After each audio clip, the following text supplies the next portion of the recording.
This is the Pop Tournaments podcast. In Pop Tournaments, we take a category of pop culture and let you, the fans, vote on matchups in a single elimination tournament format to determine an ultimate champion. We are here to discuss those results and the upcoming matchups. Thanks to our great community and everybody who votes. Let's start the show.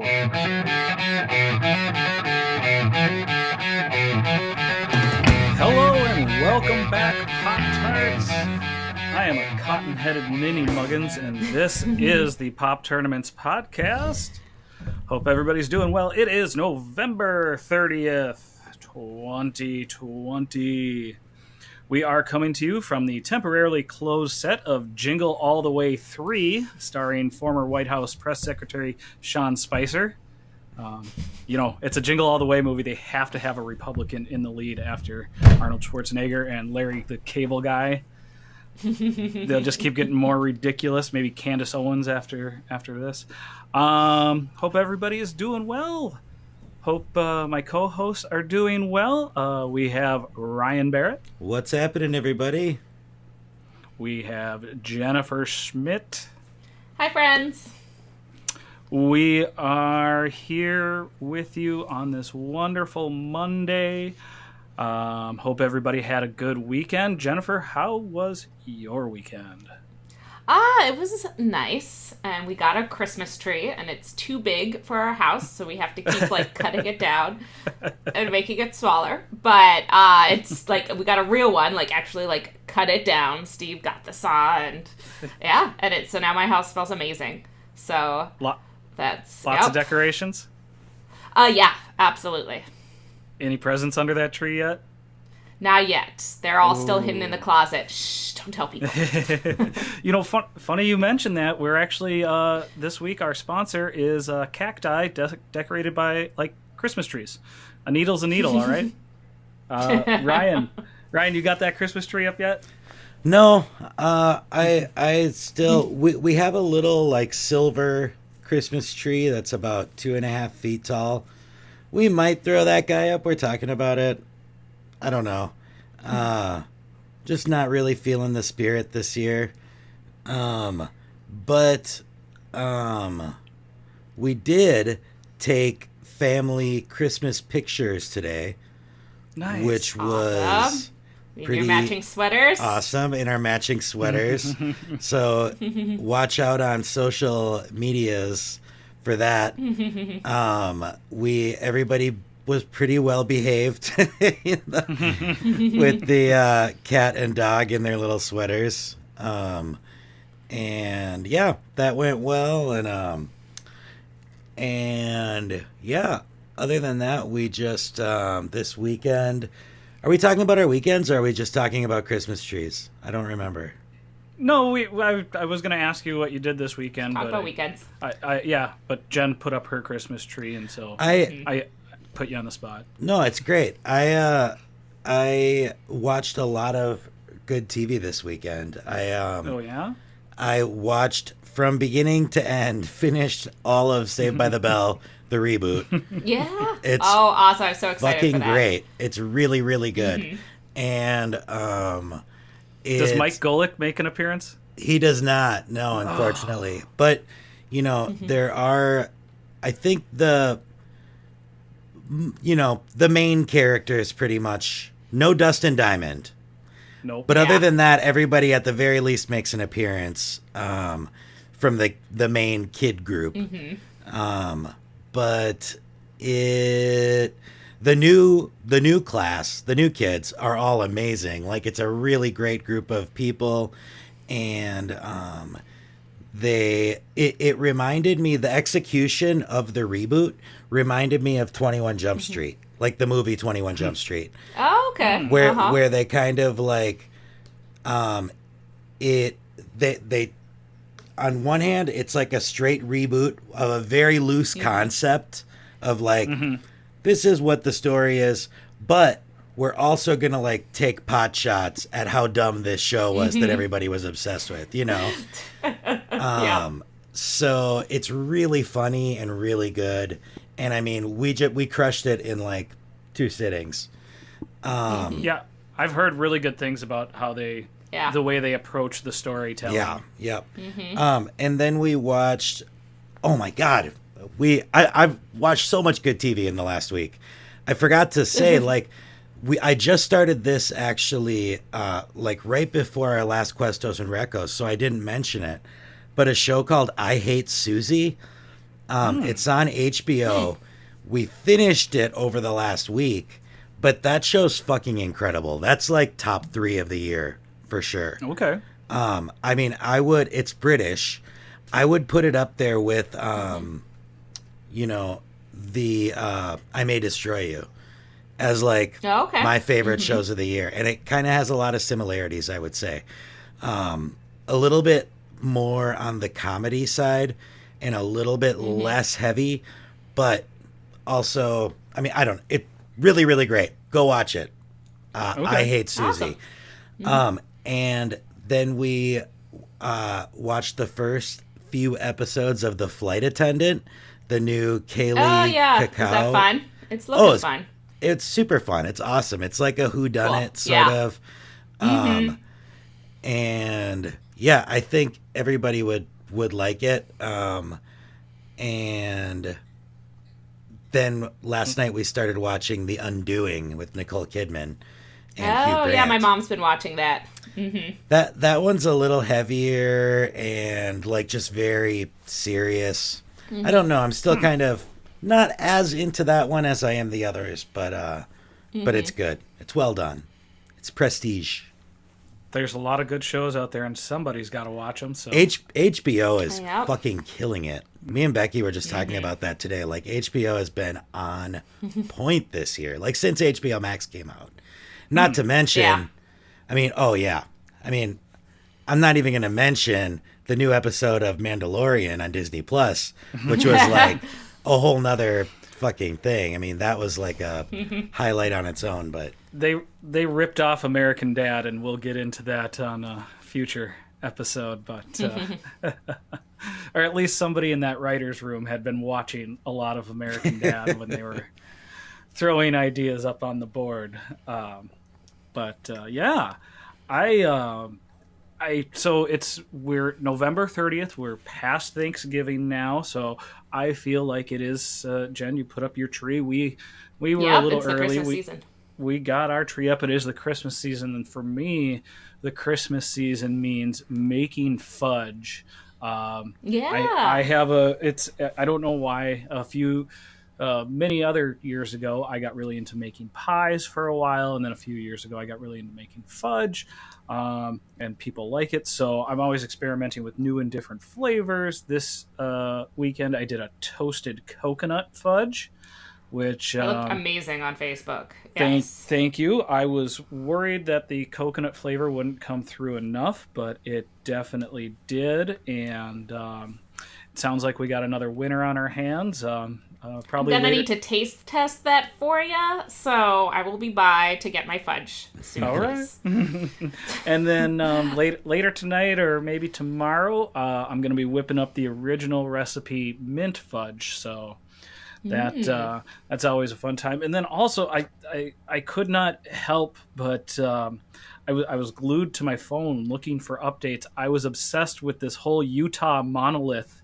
I don't know if you guys heard about this thing, a little bit. 2001 Space Odyssey style, just appearing in the middle of nowhere, and it's gone now. Now it's disappeared. Oh wow! Nobody knows what's going on. I don't know. I think we might have our alien evidence that we've always been looking for. So. I mean, hey, the government put out all those videos, a year ago? So, or maybe it's Ashton Kutcher. Is this a reboot of Punk'd? You're being punked. Yeah.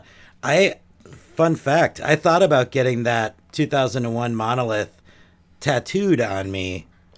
Pretty much, I've been trying to conceive of a way to get that, like, first scene of 2001 into a tattoo of some sort, like the bone or like the monkeys fighting or the monolith or something like that.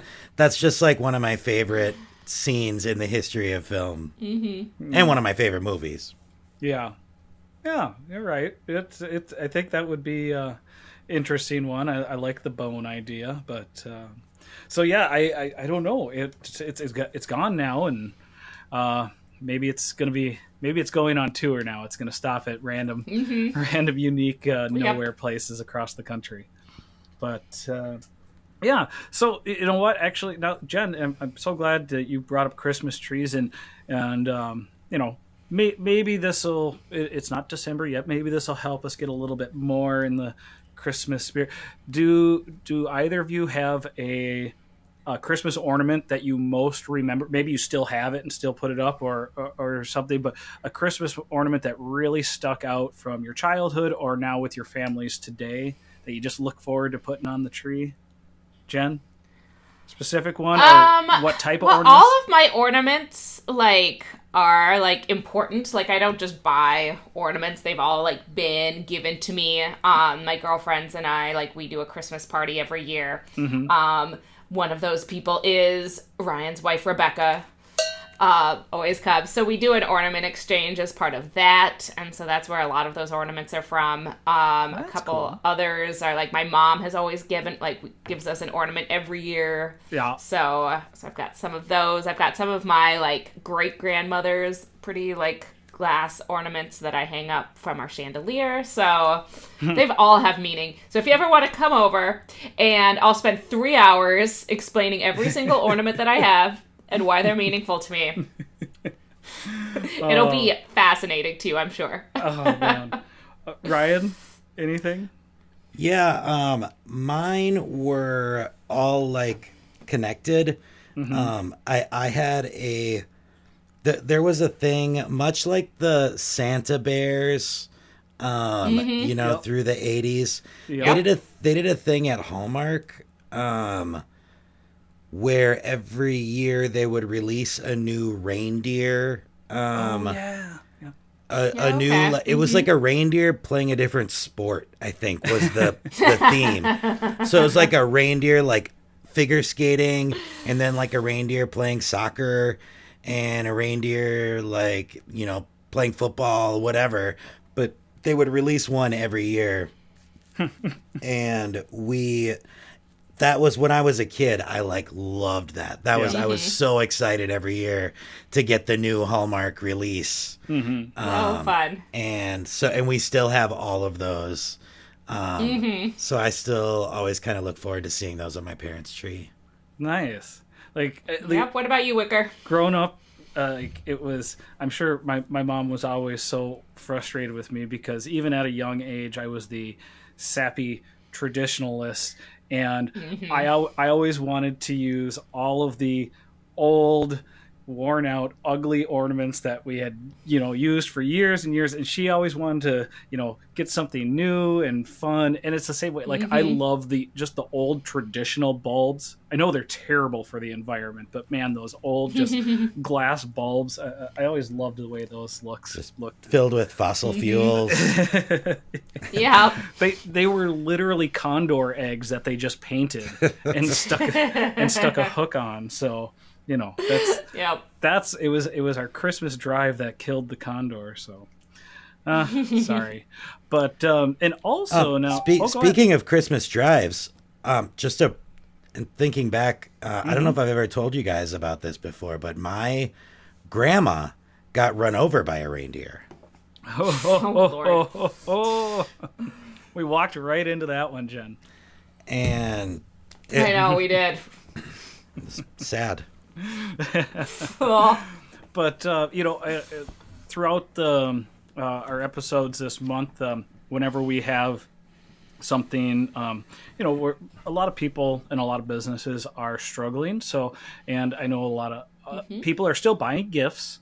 So, if anybody has anything, we're going to take a couple minutes just to suggest maybe some local or small businesses or, Etsy pages or anything that we might know of or want to recommend to you, the pop culture or pop tournament universe. So, Jen, do you have a small business or anything this week?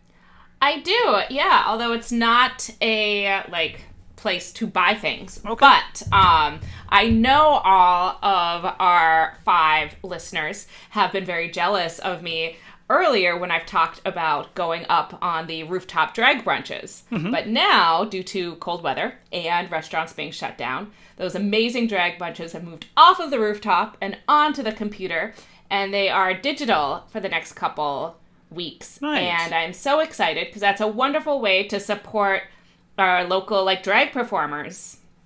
And so this coming Sunday, I believe it's 1:00 Central Time, is they're doing an elf themed drag brunch. So it's the movie Elf themed, and I can't wait to see what they come up with. They did the digital drag brunches last spring too, and they are so much more fun than you think they're going to be. You think it's just going to be sitting and looking at your Chromebook as people dance, but it's so much more interactive, and it's just a blast. And you don't have to pay so much for the bottomless mimosas because they're just in your house. And then you can Venmo tips to the performers. There's no cover. They request a cover, whatever you want to send, but it is not required. And you can watch from anywhere now, so you don't have to be in the Twin Cities. All you have to do is hop on Facebook and follow Flip Phone Events. You could also follow them on Instagram and probably Twitter. I don't know.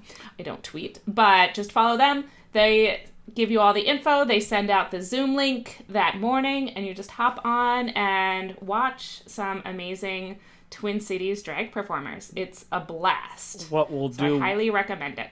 we'll link their page in the comments on this episode. Perfect. You bring up a really good point. It's important to support arts and entertainment right now. I know it's because they're not. They're losing ways to. It's been rough. Make money. Ryan, do you got one this week?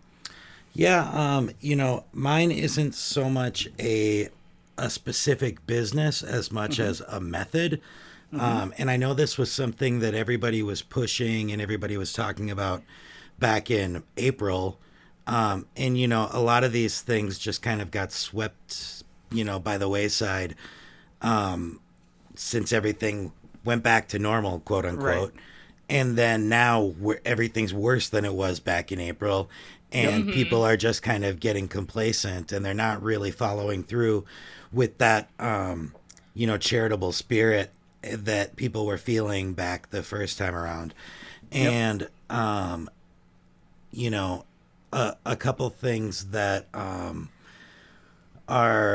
restaurants right now, again, I know this is really close to home for me because this is my career. This is what I do is, manage a restaurant. And, a big part of my friend group, my network is all restaurant people and bar people, and everybody is in really rough shape right now. And one thing that you can do that doesn't really cost the restaurant much money or labor is ordering gift cards and ordering merchandise. Because I'm glad, especially with gift cards, I bet dollars to donuts that your favorite restaurant right now that's still open is running a gift card promotion where they're doing buy 100, get 20, buy 50, get 10, something like that. And, they're gladly doing that because it means to them that they're going to get the person who you give that gift card to is going to come in and give the restaurant a chance, and you're going to come back and give the restaurant another chance when they're open again. So it's kind of it's a win-win-win. And so, I don't have a specific restaurant, but the restaurants that you do love, just take a second to go and, when you're thinking about giving gifts, that's a great gift idea is getting gift cards or merchandise for other people.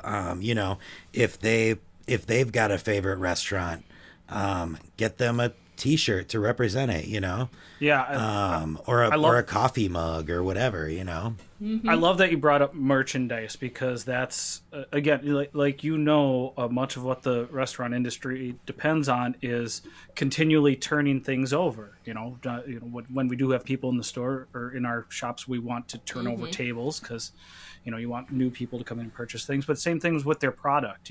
They can't just sit on product and not make any money. And again, gift cards is a great way to show that support, especially with your super local businesses, your independent shops. And I apologize, I don't want to take away from that, but one tiny little caveat: if you can look into the businesses, certain like franchises, they don't get them like gift card money. They don't get that until it's spent at their location. Because of especially in like the restaurant industry, I guess I'm thinking about independent restaurants. Yeah, you're super independent. Again, your local, the people that are in your neighborhood, they need that. And Ryan makes a perfect suggestion there. And order takeout for the ones that are open. Again, they can't. The food doesn't last forever. You don't want them, throwing out their supplies. So don't feel like you can't order takeout from restaurants right now. They want to get that stuff out of there. So definitely love that suggestion, Ryan. I have just a small little, again, very, very independent business down here in Apple Valley. It's a little antique furniture and craft shop called Next Act. They are extremely reasonably priced. They take old furniture and restore it. And we're not talking about like gigantic pieces here. We're talking, little clocks, little chairs, little garden stuff.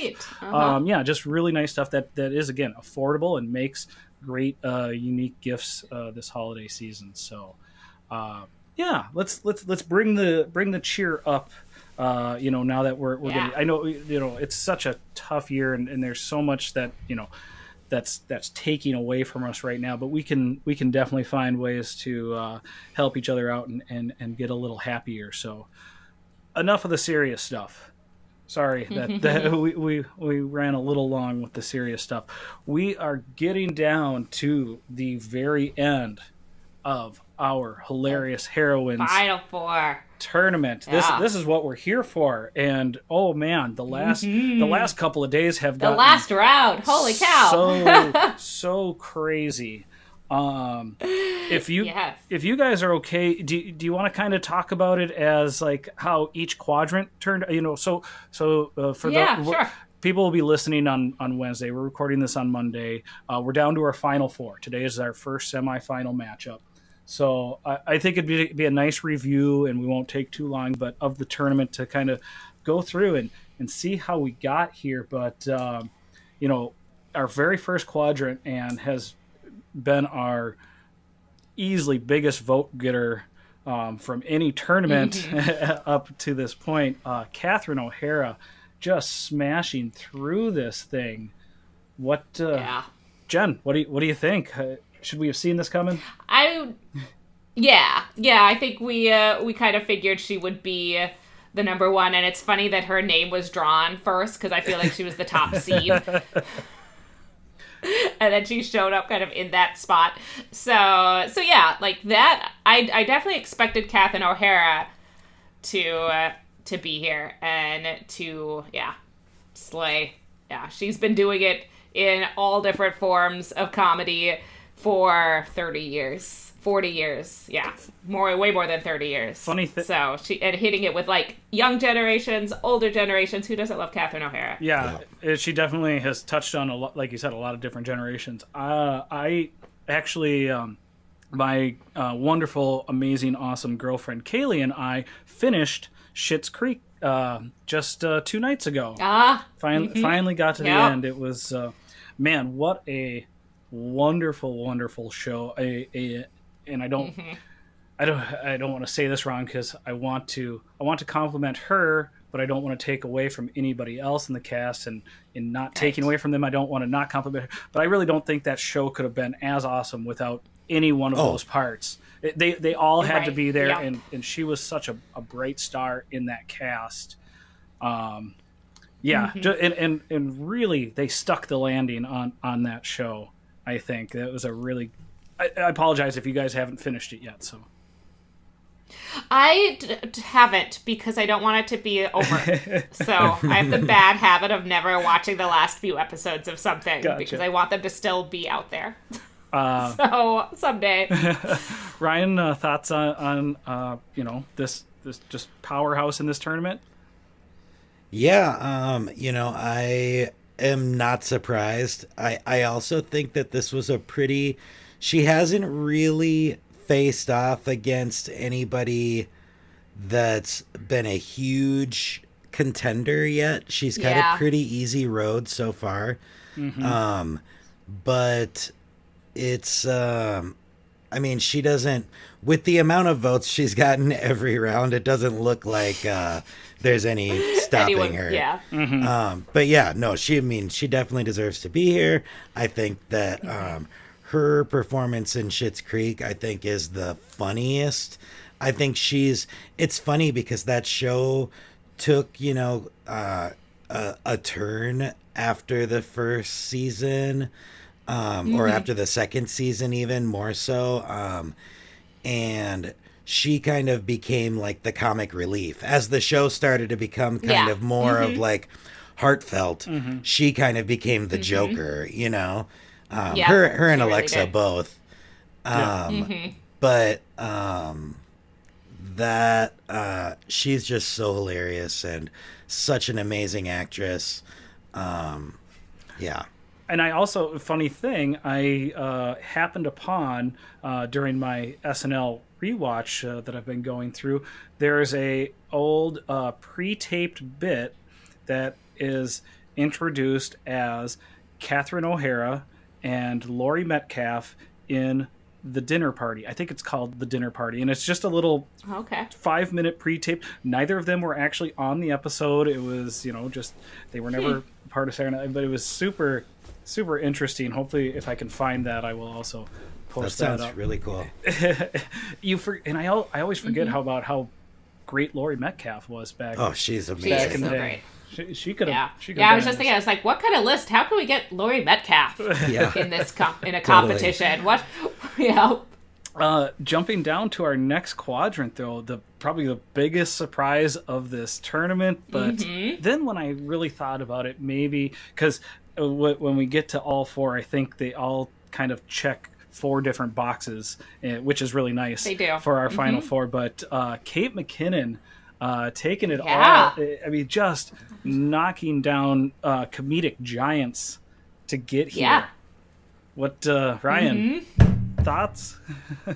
Yeah, I think at first glance, you're right. This is a surprise. I wouldn't say a shocker, but I mean, when you look at the other 3 who made it past the first round in that side, Lucille Ball, Carol Burnett, Gilda Radner, and Kate McKinnon. I know, she seems like the one who doesn't belong.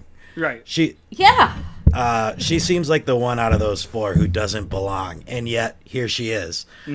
But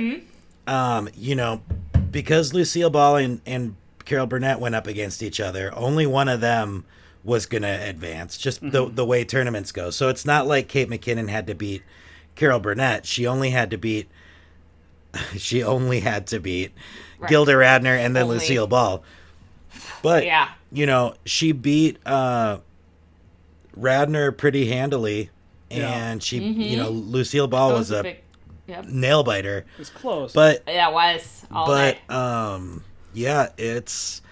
it's wild. But I mean, when you think about it, I think that Kate McKinnon is probably the funniest. Yeah, out of the bunch, I was surprised that, and that she's got so much variety to her humor. Yeah. I mean, all of those Gilda Radner cut too short with all of her different characters, but even so, I don't think she had the range that Kate McKinnon has. I think range is I honestly, the one person who I think out of that 4 I would have put in over McKinnon, just in my personal opinion, is probably Carol Burnett. I think she had that kind of range too, where she could play like, I mean, Yeah. she could play drama and like musical and just like crush every facet of entertainment. But you know, I I think think it's if you're just looking, you know, at laughs per minute, yeah. I'm Right. not that Yeah. surprised. And that's I agree with you. I think Carol Burnett was probably the one that comes closest to Kate McKinnon in that kind of aspect. I was surprised Lucille Ball beat Carol Burnett. You know, nothing against I was a little Lucy bit too. Yeah, I was a little bummed with that one. whatsoever, but I feel like, you know, Lucy is like introducing salt to somebody who's never had salt, and then Carol Burnett is somebody introducing all the other spices in the world. Yeah. You know, again, Right. nothing against Lucy, but it's just there was so much more that a lot of these others did. But yeah, Kate McKinnon, our youngest Yeah. entrant in the final four, and we're again, she like you said, she deserves to be here because we're gonna see so much more funny from her in the years to Yeah, come. we really are. It is kind of funny, and I should probably say this after we get through talking about each of these, but Okay. I know I'm going to forget if I don't say it now. Just say it now. Looking at all four of these, I bet they're all born like in different decades. Like it kind of, Yeah. it really split out in like different generations where, you know, it's like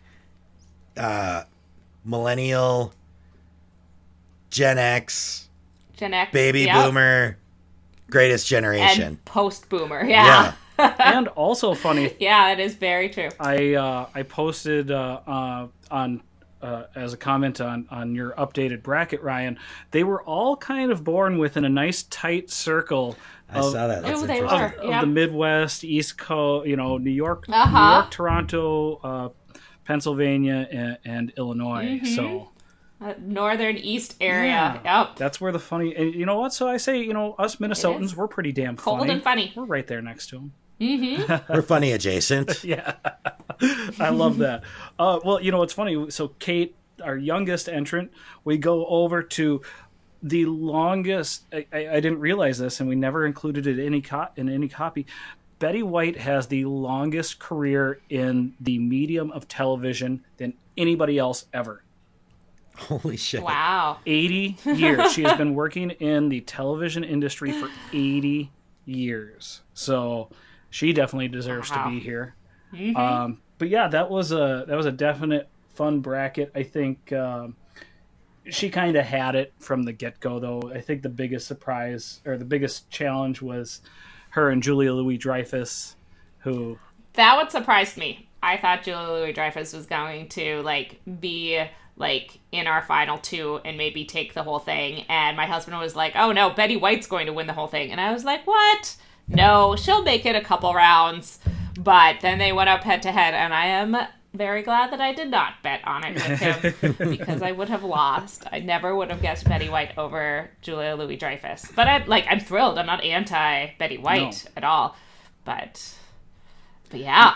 Right? I am anti-bet. I'm just kidding. I'm not. But I am a little butthurt that she beat Julia Louis-Dreyfus. Like, I just think that JLD is like Yeah. the captain of this ship, Yeah. and I'm bummed that she only made it one round. But that's the bucket. That's the the bucket. popcorn bucket. It Yeah, giveth and it that's the taketh bucket. away. Yep. And then, so our last entrant, and man, this quarterfinal turned into a heater as the day went on yesterday. Crazy. I think this was now our to date biggest vote getting matchup. But we had Tina Fey beating Amy Poehler 142 to 126. This was over 260 votes. Thank you, everybody. That's what we want to see. That's how we get the best decisions here, is with lots and lots of votes. It's funny, you know. So over on the other side, we have Catherine O'Hara, who's probably the biggest name in front of the camera right now, and then we have Tina Fey, who is still in the industry, probably one of the biggest names behind the camera. I mean, don't get me wrong. I'm not trying to take away from her as a performer, but writer, director, creator.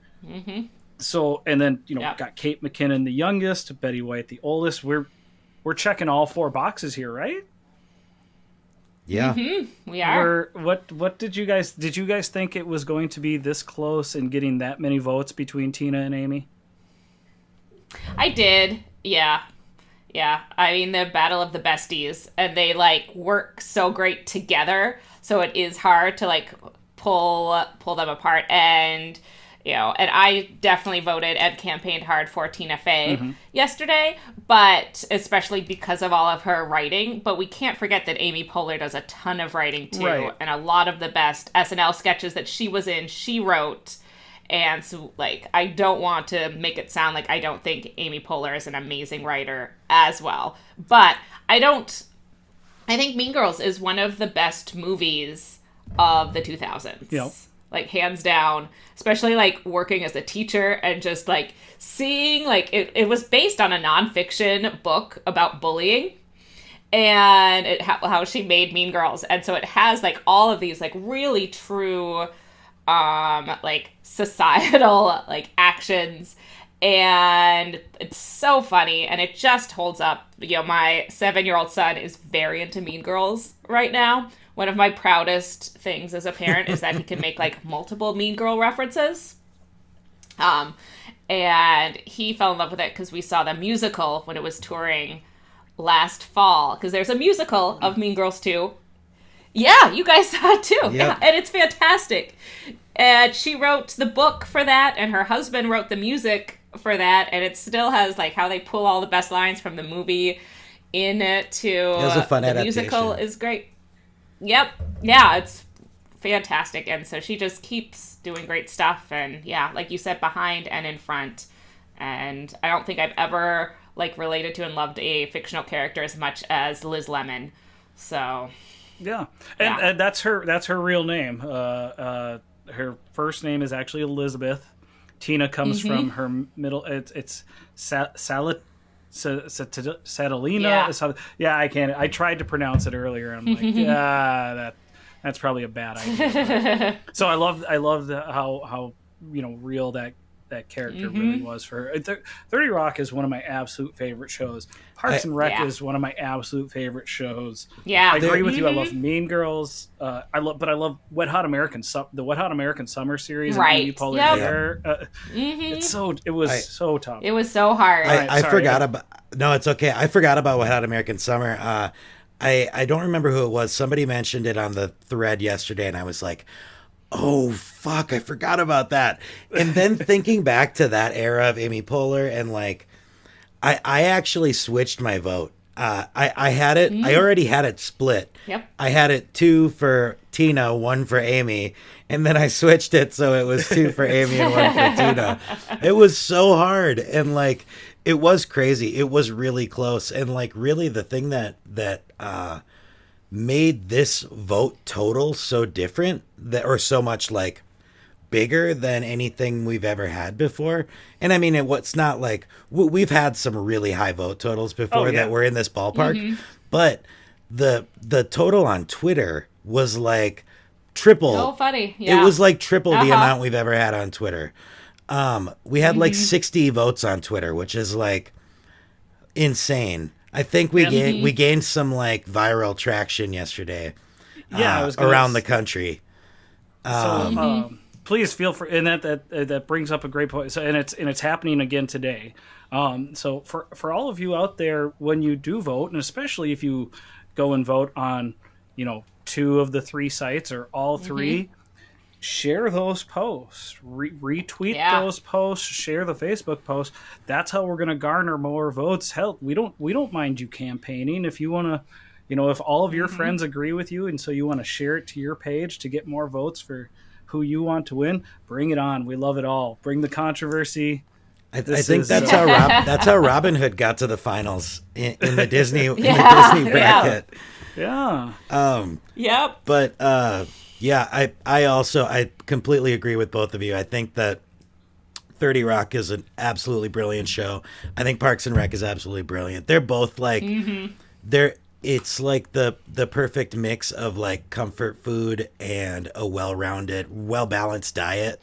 You know what I mean? Like, it's it's not the kind of comfort food like TLC is. You know what I mean? It's Right. like Yep.